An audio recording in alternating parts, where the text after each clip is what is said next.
E aí, como vocês estão? Primeiro Biuan, né, do ano oficial. A gente estava fazendo cultos frontline com o objetivo de nos aproximarmos, né, da base, como juventude, né, juntando ali a base e o Biuan. Então a gente, de forma estratégica, usou esse início de ano, como a gente ia fazer um retiro frontline, então a gente usou como estratégia para a gente se aproximar da galera da base também, porque eles têm a gente como referência, né? Então é muito importante nós, que somos jovens, sermos as referências que um dia, quando nós fomos adolescentes, a gente queria ter como nós. Então, o nosso objetivo maior nesse início de ano, de fazer esses eventos frontline, foi fazer essa junção da galera. E hoje a gente vai falar um pouquinho, algo mais profundo, né? E eu queria estar orando antes de iniciar para falar o que a gente vai falar hoje. Orem comigo. Senhor Jesus, que o Senhor possa estar conosco, Senhor, nesse momento, Senhor. Que nada que for falado aqui, Senhor, seja algo do meu coração, Senhor, da minha vontade, Senhor. Seja o Teu Espírito Santo ministrando para nós, Senhor. Que o Senhor fique à vontade, Senhor, nesse momento, Senhor. E que ministre nos nossos corações e nas nossas mentes, Senhor. Tome, Senhor, a frente de tudo que for falado aqui, Senhor. Comece a trabalhar dentro de nós, Senhor. Porque o Senhor... essa é a sua casa, Senhor. Então fique à vontade no nosso meio, Senhor. É a oração que eu te peço e te agradeço desde já, em nome de Jesus, amém. Nesse início de ano a gente participou de uma reunião que é um frontline global, né, onde juntou todas as juventudes, líderes de todas as juventudes da Atitude, e ali a gente pôde alinhar qual era a visão da igreja, né, que o pastor Pedro Vux tem para essa juventude, onde a gente alinhou o chamado, né, a mensagem, o perfil do que a gente ia abordar, e coube, né, a direção através dele da gente falar nesse primeiro trimestre sobre unção. E no weekend, onde a gente abordou sobre sabedoria, reino, nações e destinos, a gente teve um derramado à unção. Quem participou dos 4 encontros aqui? Pouca gente, hein? Quem participou de pelo menos um? Beleza. Então ali teve um derramado à unção nesse evento no sábado, nos primeiros sábados do ano, né? E em seguida a gente embarcou na missão do retiro, onde a gente abordou o tema sentinelas, onde a gente precisa estar vigilante, onde a gente carrega a missão de levar a palavra. E ali, quem viveu o retiro, pôde viver também mais um derramar da unção. Saímos diferente daquele retiro, onde nós abrimos as inscrições para o retiro 2027, porque todos que estavam lá já estavam querendo viver algo da mesma forma no próximo ano.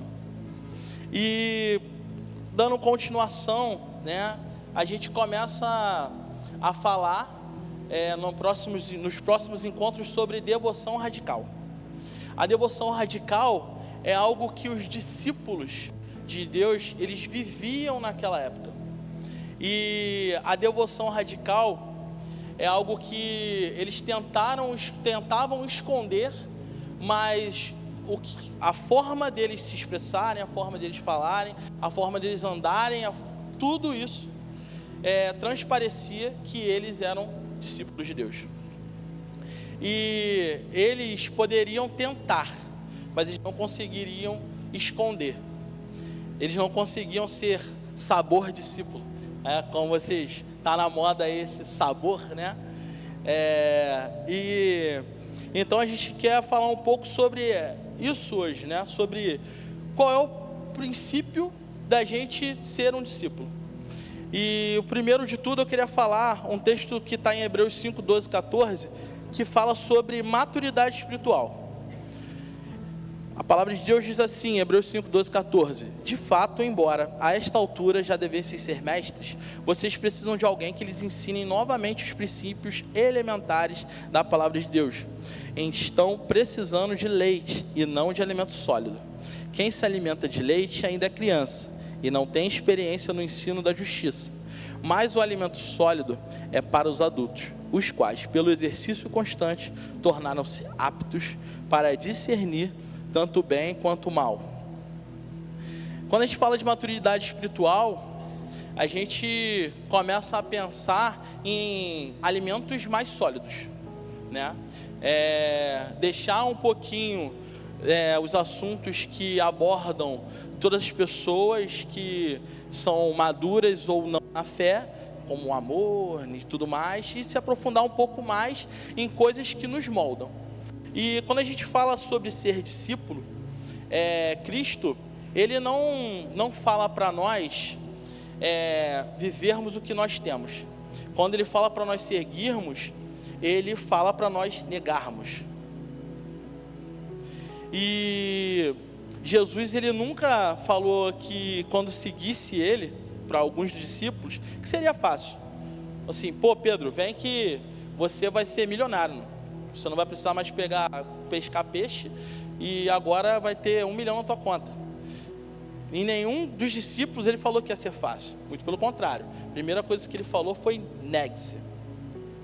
Hoje nós achamos que seguir Jesus, né, como um geral, é só aqui num culto levantar a mão, falar que aceita Ele, vem no culto, louva os louvores que estamos aqui. A gente faz um devocional ali diário, né, que é padrãozinho, organizadinho, e a gente acha que isso é seguir a Cristo. Mas eu tenho algo para te falar hoje, que quando você fala em seguir Jesus, é decidir morrer todos os dias.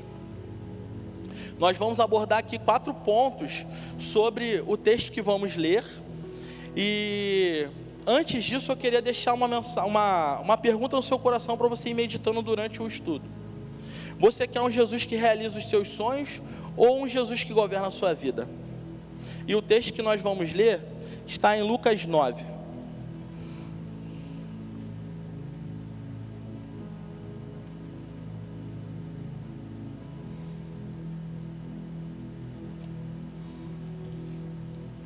Lucas 9, versículo 23.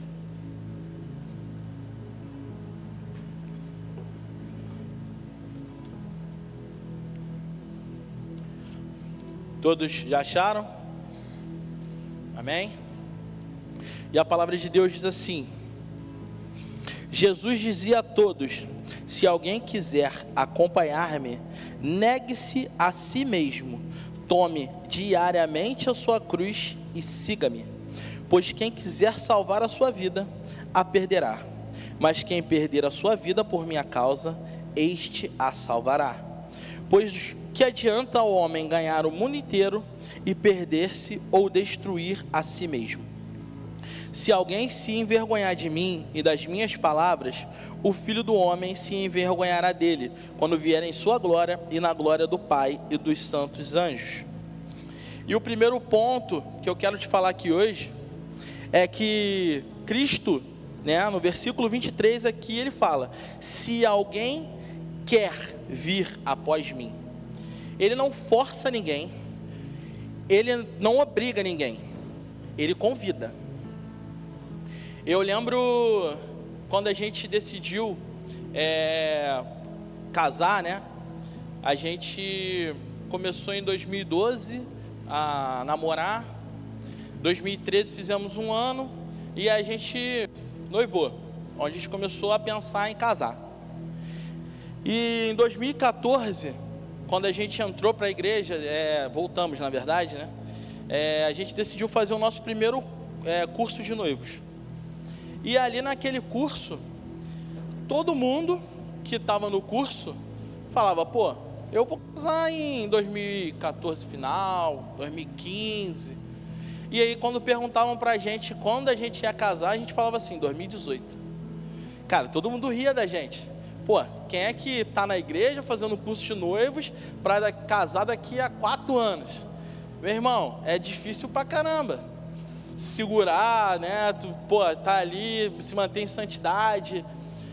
Mas a gente tinha no nosso coração que a gente queria casar com tudo, com festão, com casa, com carro, com formados, e a gente tinha começado a faculdade em 2013.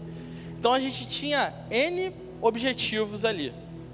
E aí acabou que, por ser comunicativo, né, e sociável ali, fácil, acabou que nós fomos o único casal que foi em todos os casamentos daquela turma. Tinha em torno de acho que uns 9 casais. E aí, meu amigo, convite de graça, festa de graça, boca livre, vamos lá. Jovem, tranquilo. E a gente aproveitou cada convite. Só que cada casamento que a gente ia, ficava aquele desejozinho queimando, tipo, caramba, 2018 tá longe pra caramba. Meu Deus, adianta ou não adianta? Meu Deus, mas eu quero casar com isso, quero casar com aquilo, quero... Cara, vontade ali. E foi passando, um casamento, 2 e tal. No último casamento, o noivo, ele chega pra mim e fala assim, no final da festa, fala: Paulo, cara, vou te falar uma coisa que o pastor falou comigo no gabinete. Lá não tinha discipulado. Lá a gente fazia um gabinete com o pastor antes de casar, e onde a gente tinha um tete a tete ali, e falava algumas coisas, e se você passasse pela prova de fogo, tá lá, vai casar. E ali ele falou: cara, me falaram isso no gabinete, o pastor falou comigo, e eu tô te dando agora como mensagem. Dá o primeiro passo, e quem coloca o chão é Cristo. Cara, aquilo ali alugou um apartamento na minha cabeça. Pô, último casamento, irmão, o cara me lança essa bomba aí, que eu falei: meu Deus, caraca, será que está faltando fé da minha parte? E ali, logo em seguida que a gente saiu desse casamento, do nada, não estávamos procurando, não estávamos nos cadastrando, nada. Do nada, um salão nos convidou para um evento, degustação, onde eles faziam tipo uma festa pocket ali, né? Uma demonstração. E ali o objetivo era o quê? Reunir pessoas para conseguir fechar as datas do ano seguinte. E ali eu fui, falei: de graça também, vamos lá, boca livre de novo, simbora. Cara, saímos de lá quase com um contrato fechado para 2017. Isso já antecipando um ano. Aí eu falei: pô, era um dos salões mais tops da nossa região, né? Eu falei: cara, se esse salãozinho top, pô, encaixou para 2017, pô, vamos marcar 2 salãozinhos ali, bonzinhos da nossa região, vai que encaixa para antes, né? E acabou que encaixou, a gente casou em 2016. Adiantamos 2 anos. Mas nem tudo é fácil, assim, simples. A gente assinou o contrato da festa de casamento no sábado. Na segunda-feira, o orçamento que a gente estava contando do salário da Renata foi cortado de 50%. Mas aquilo ali, em vez de nos abater, nos manteve firme. Por quê? A gente tomou essa decisão baseado em o que Deus estava nos direcionando. A gente colocou essa decisão no nosso secreto. Oramos antes de decidir. E fomos direcionados a tomar essa decisão. Isso nos fortaleceu. E hoje a gente está indo para 10 anos de casados esse ano, para a honra e glória do Senhor. O que eu quero te falar com isso? Um convite mudou a nossa vida de solteiro para casados. Um convite mudou o nosso propósito, que era cada um no seu, para um só. E hoje a gente vive esse propósito. Seguir Jesus é uma escolha diária. Cristo, ele nos convida a segui-lo, mas não dá na nossa forma, não do nosso tempo, não do jeito que a gente quer. Seguir a Cristo não é emoção. Seguir a Cristo não é um ambiente só de culto, é diário, é no secreto, é uma decisão que se toma no secreto. A gente seguiu a vontade dele nessa decisão, porque essa decisão foi tomada no secreto. Juntos em oração, como um casal, nós fomos direcionados a tomar essa decisão. Não foi na emoção, não foi na coragem, achando que Deus ia operar, não foi na imaturidade. A gente demorou um tempo para tomar essa decisão. A gente tomou essa decisão baseado na nossa vida diária com Deus, como um casal. Seguir Jesus é todo dia. É no nosso trabalho, é na nossa faculdade, é onde a gente toma uma decisão que às vezes é importante, é no momento de dor, onde a gente acha que não tem ninguém conosco, mas é nesse momento que você tem que confiar que Deus está contigo. Cristianismo, ele não é um evento, é um estilo de vida. O segundo ponto que eu quero falar é o negue-se a si mesmo, que é o verdadeiro radicalismo. Negar não é perder a sua identidade, é escolher Cristo acima das suas vontades. Eu acho incrível como a gente está disposto, né, quando a gente quer algo, a gente sacrificar coisas que, cara, no dia a dia a gente acha que é muito difícil. Eu quero muito emagrecer, né? Estou com um corpo fit, vocês veem, mas quero emagrecer da forma raiz, né? Pegar e ali, Marcel foi lá comigo lá, né, caminhar no Engenhão, tentando no modo raiz. Mas tem uma galera aí, né, apelando para as canetas, para o Momon, né?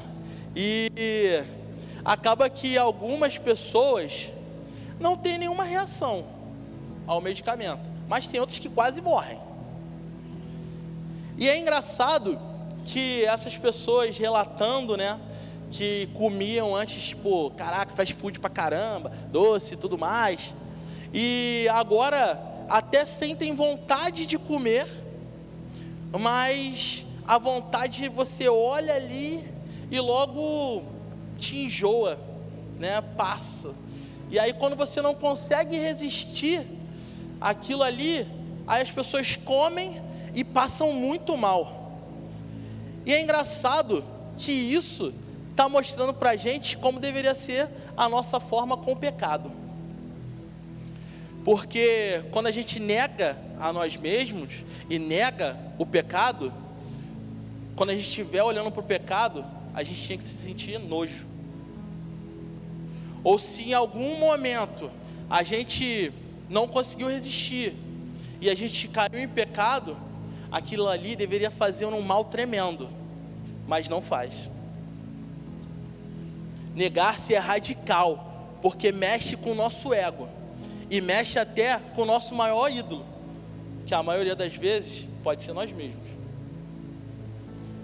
Quantas foram as vezes que a gente rala pra caramba? Fala a verdade, todo mundo trabalha pra caramba aqui, não trabalha?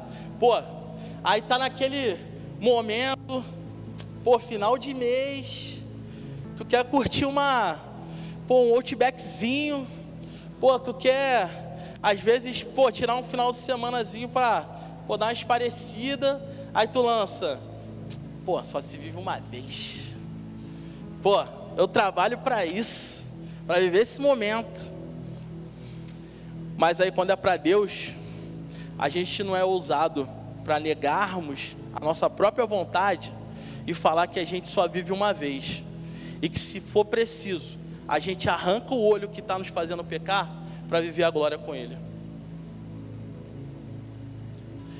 Como falei no início, muitos dessa geração, eles querem viver, acho que na verdade eu pulei essa parte, mas estou voltando, era para tu falar no início. Muitos dessa geração hoje querem viver algo extraordinário, querem viver, levar a mensagem para outros cantos, querem viver, pregar para multidões, querem viver uma promessa gigantesca. O ID é ruim? Não. Mas antes do ID, o negar-se começa agora. Começa nós nos negando as nossas vontades e sendo exemplo para aquelas pessoas que estão do nosso lado, que convivem nas nossas casas, que convivem conosco no nosso trabalho, onde a gente estuda. Porque é muito fácil a gente se negar com alguém que a gente vê uma vez no mês, vê de 2 em 2 meses. Difícil é negar-se dia a dia. E relacionamento com Deus é negar-se dia a dia. Antes de começar o negar a si mesmo lá, começa aqui. Alguns exemplos práticos de se negar. Negar uma proposta que fere princípios, mesmo financeiramente sendo atrativa. Pô, como é que do nada assim tu tá ganhando ali um saláriozinho ali, ok, alguém te faz uma proposta, cara, dá para dobrar isso aí, mas aí tu tem que fazer aquela vista grossa rápido, vai lá no banheiro rapidinho, tomar uma água, e aí deixa teu computador disponível aí pra gente acessar uma coisa que só você tem informação. Terminar um relacionamento que está te afastando de Deus. Pô, ninguém dá um glória a Deus nessa hora, né? Dizer não para oportunidades que comprometem a sua fé. Às vezes você está ali no teu trabalho ou na tua faculdade e aí você recebe uma proposta, como eu falei agora, aonde está comprometendo a sua fé. Você está sendo omisso. Você não está ali na ação, mas você está sendo omisso. E aí você aceita por benefício próprio. Isso é negar-se também. Abrir mão de ambientes que alimentam mais a sua carne do que o espírito. Que é um ambiente ali no qual a gente está à vontade com os nossos amigos, que estão ali te aplaudindo porque tu tem o dinheiro para pagar a cerveja deles. E tu nem bebe. Mas ali na hora do racha, tu como um bom amigo fala assim, não mano, junta tudo aí e racha todo mundo. E numa dessas você acabou de financiar o vício de alguém. Acabou de financiar um adultério. Uma família que foi destruída através do nada a ver que você acabou de fazer. Negar-se a trocar momentâneo por um propósito eterno. Terceiro ponto que eu quero falar aqui hoje para vocês é que o tome a sua cruz dia a dia. Não é só uma vez. Jesus, ele não fala para a gente tomar a nossa cruz quando for conveniente. Ele não fala que a cruz é um remédio, que é onde você fala, Senhor, Senhora, tome uma dose de cruz de 8 em 8 horas, na hora que estiver acabando o efeito da cruz, você toma outro. Tomar a cruz não é isso.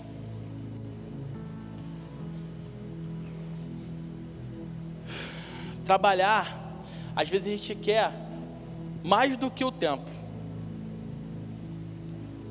Quer fazer uma hora extra, você quer se destacar ali na tua equipe, quer carregar o povo todo no teu braço. Às vezes, não é nem só pelo trabalho, é porque você tem uma meta. Estudar, a gente também quer todo o tempo, quando a gente quer passar num concurso.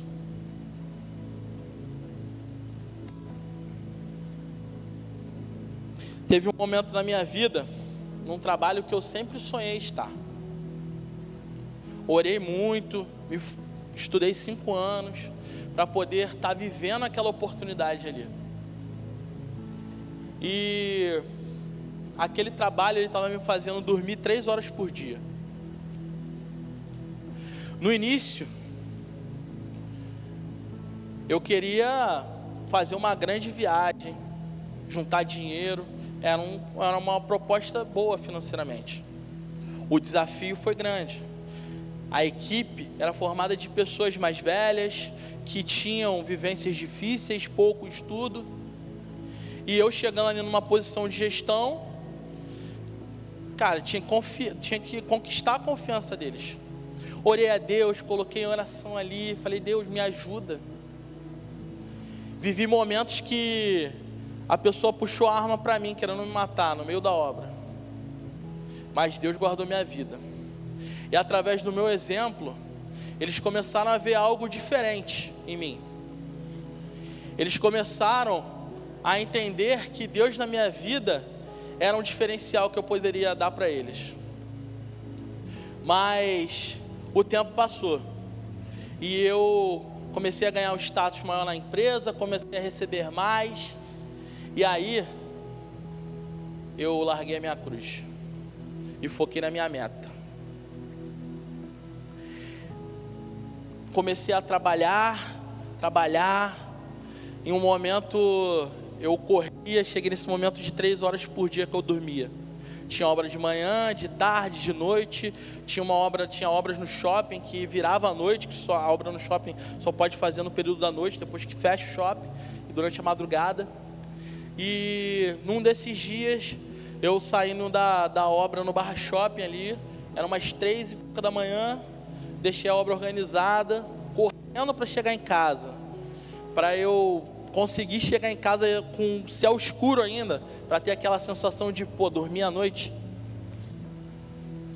Eu quase bati na linha amarela, saindo, porque eu dormi no volante. E aquilo que era a minha grande meta, quase tirou minha vida. Sejam sábios. Eu não estou falando aqui que é ruim você trabalhar por uma meta, por uma conquista que você quer, estudar para um concurso, passar. Isso é bom, não podemos negar. Mas isso está alinhado com o propósito que Deus tem para a tua vida? Isso está alinhado com a cruz que você deve carregar dia a dia? Isso está pregando através da sua vida, com o teu testemunho?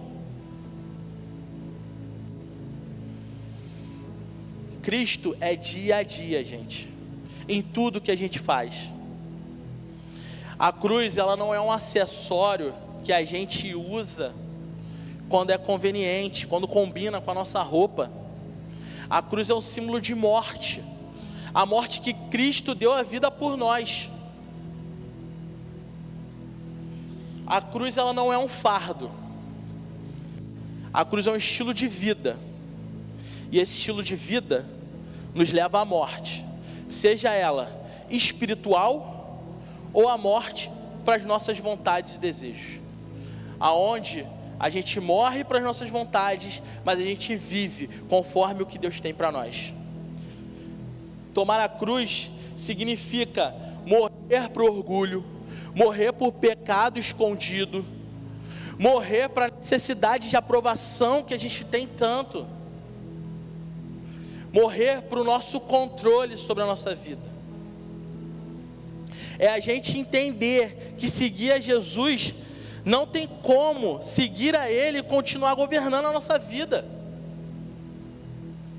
Eu já citei esse exemplo. Não tem como a gente pagar a passagem de avião e pegar o manche do piloto. Por que a gente faz isso com Cristo? A cruz dói, mas ela nos transforma.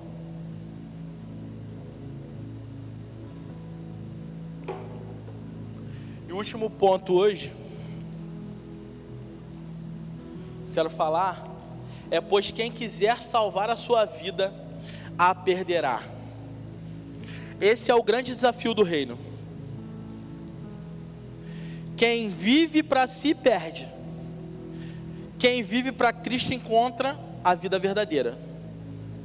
Mais vale um dia nos átrios de Deus do que 1000 em qualquer outro lugar.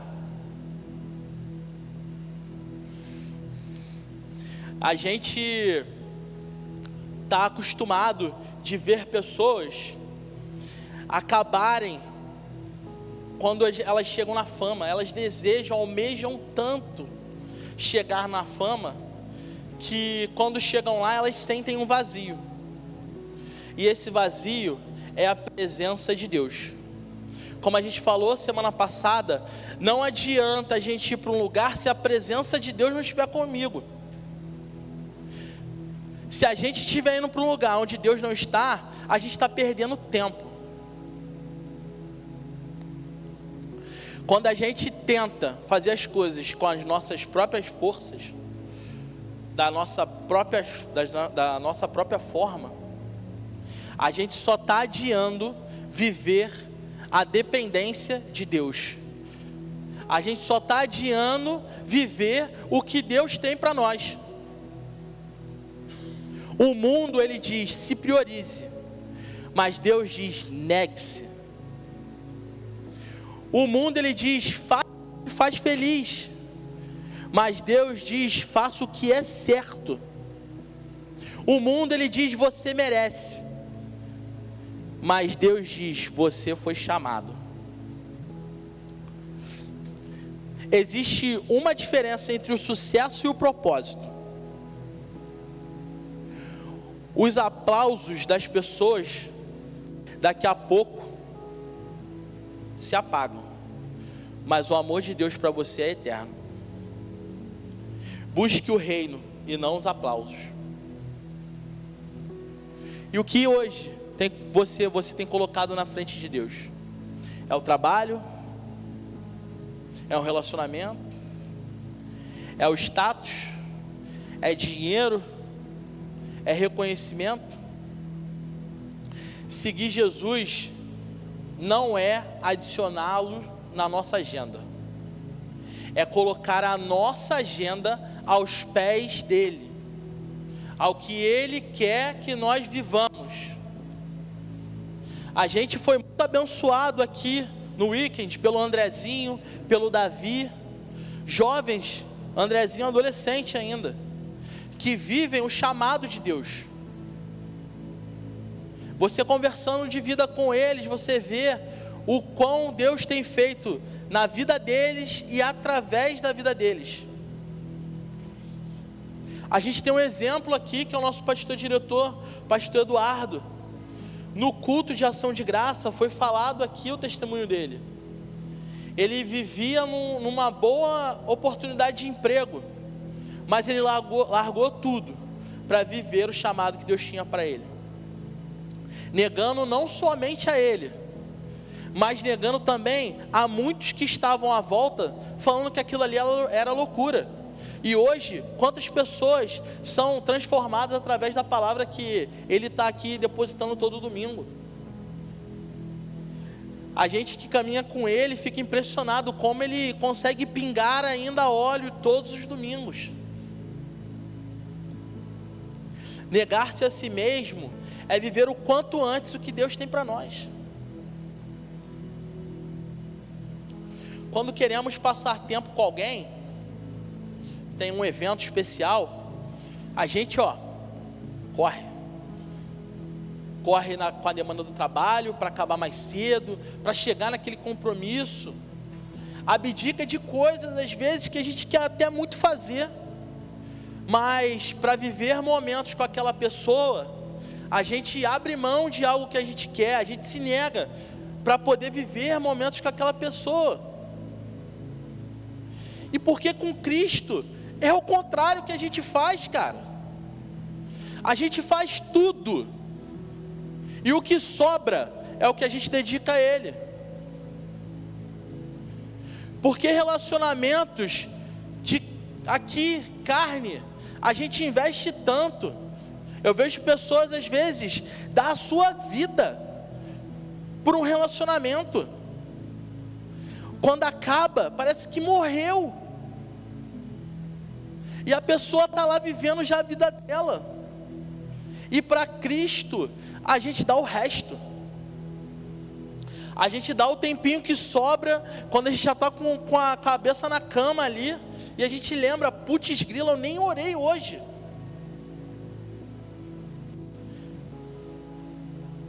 Negue-se a si mesmo, gente. Coloque Cristo como prioridade na sua vida. O reino, ele vem antes. A sua santidade vem antes. Às vezes você está num relacionamento ali, abrasando, mas escolha negar-se à sua própria vontade, para viver o que Deus tem separado para vocês. A sua intimidade com Deus vem antes de qualquer coisa. Nós já falamos isso na outra semana, mas eu quero frisar hoje novamente. Você segue Jesus só quando Ele concorda com você ou quando Ele te confronta também? Você continua obedecendo quando a palavra ela confronta a sua vontade? Porque é fácil seguir a Jesus quando Ele concorda com as nossas escolhas. Difícil é seguir Ele quando Ele pede renúncia. Quando a gente está aqui, com a bênção que a gente tanto sonhou, almejou,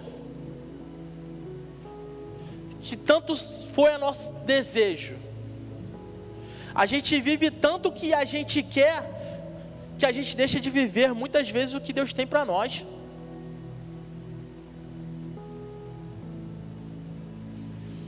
Negar-se é escolher a Deus antes de um relacionamento, antes de uma decisão, antes de um pecado, antes de qualquer prioridade que esteja desajustada. E às vezes a gente falando aqui sobre o que Deus falou comigo nesse estudo, você lembrou de algo que está desajustado um pouco na sua vida, algo que você não tem se negado, algo que você tem feito uma vista grossa e deixado passar, algo que você tem colocado no primeiro lugar em vez de Cristo. Jesus hoje, Ele não está pedindo perfeição, Ele está pedindo rendição. Para ser um discípulo, precisamos nos render e negarmos a nós mesmos. Hoje não é sobre emoção, é sobre posicionamento. Hoje não é sobre sentir algo, é sobre decidir algo. Porque negar-se não é quando começa, quando se sente. Negar-se é quando você escolhe. Hoje é um dia de escolha. A gente volta no versículo 23. Se alguém quiser. Hoje é se você quiser. Hoje é a sua escolha. E você vai escolher o pecado, a si mesmo, as suas vontades, ou quem deu a vida por você, que é Cristo. Queria nesse momento pedir para vocês fecharem os olhos.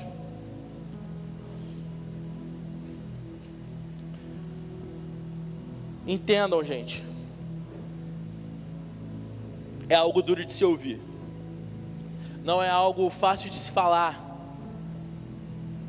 Às vezes, a gente está com o coração tão duro para receber palavras como essa, que a gente acha que é uma indireta, que a gente acha que o púlpito aqui está sendo totalmente destinado para falar uma indireta para você, mas não, isso é cuidado, isso é amor, isso é carinho que Deus está tendo contigo nessa noite. Hoje, Ele te faz um convite de novo, e te pergunta se você quer segui-lo, e se você entende que precisa reorganizar as suas prioridades, se você reconhece que tem seguido Jesus só quando Ele concorda com você, se você sabe que existe algo que precisa morrer para que você próprio possa viver, se você deseja entregar novamente o controle da sua vida que você tem tirado das mãos de Deus, e quer viver um cristianismo radical, eu quero hoje te convidar a dar um passo de fé.